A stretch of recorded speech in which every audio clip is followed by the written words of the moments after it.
హత్య గురించి మీ అందరికీ తెలుసు. ఇది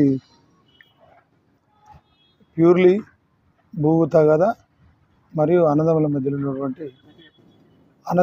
ఉన్నటువంటి ఆస్తి విషయం సంబంధించి, భూమికి సంబంధించినటువంటి విషయంలో ఈ కలవేలి లక్ష్మయ్య, అతనికి సంబంధించిన వాళ్ళ ఓన్ బ్రదర్స్ మల్లయ్య, రాజా అనే అతను ఎవరైతే చనిపోయాడో కలవేలి రాయేశం, ఈ కలవేలి రాయేశము, ఈ లక్ష్మయ్య అనే వీళ్ళు సొంత అన్నదమ్ముల పిల్లలు, అంటే పాలుళ్ళు.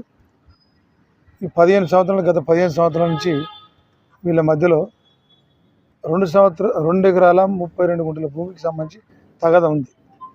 అది ఈ మధ్యనే క్లియర్ అయిపోయింది. కానీ ఒక 10 గుంటల భూమి గురించి ఈ చనిపోయిన రాయేశం, ఈ లక్ష్మయ్య ఎవరైతే నిందితున్నాడో ఆ నిందితుని తమ్ముళ్ళు మల్లయ్య, రాజా, వీళ్ళకి సంబంధించిన డిస్ప్యూట్ 10 గుంటల గురించి ఉంది. ఈ కోర్టులో కూడా పోయినరు, పంచాయతీల పెద్ద మనుషుల మధ్య పంచాయతీ కూడా చేసుకున్నారు. కానీ ఎక్కడ కూడా ఇది సెటిల్మెంట్ అయితే లేదు. అట్లాగే వీళ్ళ ఇండ్లు కూడా పక్కనే ఉంటాయి ఊర్లో, కొత్తపల్లి. అక్కడ కూడా ఈ ఇంటి జాగా దగ్గర కూడా సరిహద్దు పంచాయతీ గోడ ఇక్కడ దాకా పెట్టినామంటే, ఇక్కడ దాకా మాదంటే అనేది చాలా సంవత్సరాల నుంచి నడుస్తున్నది. మనకి ఎప్పుడు కూడా ఈ మధ్యకాలంలో కూడా గత కొన్ని సంవత్సరాల నుంచి కూడా మనకి వీళ్ళకి సంబంధించి మనకి ఏం కంప్లైంట్ రాలేదు. మన దగ్గర ఏం పిటిషన్ కూడా పెండింగ్ ఏం రాలేదు కూడా.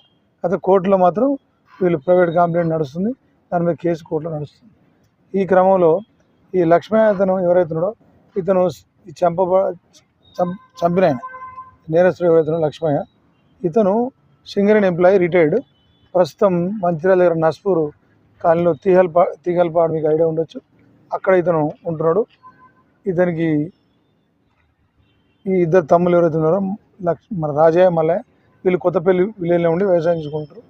మొన్న ఈ జరిగిన రోజు ఎప్పుడైతే ఉందో ఆ రోజు వాళ్ళ తల్లికి బాగాలేదని చెప్పి వాళ్ళ బ్రదర్స్ చెప్తే వచ్చి మందులు తీసుకొని వస్తాడు. మందులు తీసుకొని వచ్చి చూసిపోదనే క్రమంలో ఈ రాయేశం ఎవరైతే ఉన్నాడో ఇతను భూమికి సంబంధించి సర్వే చేసుకుంటాడు.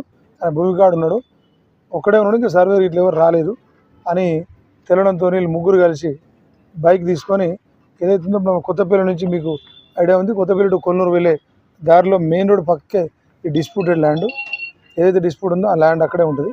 ఇతను బుల్లెట్ బండి మీద పోయి రాయేశం అక్కడ పార్క్ చేసి పొలంలో పోయి వెయిట్ చేస్తూ ఉంటాడు సర్వేర్ కోసం. ఈలోపు సర్వేర్ వచ్చేలోపు వీళ్ళు తెలుసుకొని వీళ్ళు వెళ్ళిపోతారు బండి మీద.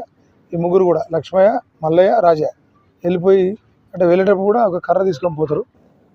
పోయిన తర్వాత వీళ్ళు ఎట్లయినా లొల్లింది, ఊకే ఇదంతా మాకు గొడవ అయింది, లొల్లిందని ఈ కోట్ల తోటి తిరుగుడు, ఇతను ఒప్పుకుంటలేడు, కాంప్రమైజ్ అవుతలేడు అనే విషయంలో వీళ్ళు మనసులో పెట్టుకొని ఎప్పటి నుంచో వీళ్ళు ప్లాన్గా ఉన్నారు, నేను ఏదైనా చేద్దామని.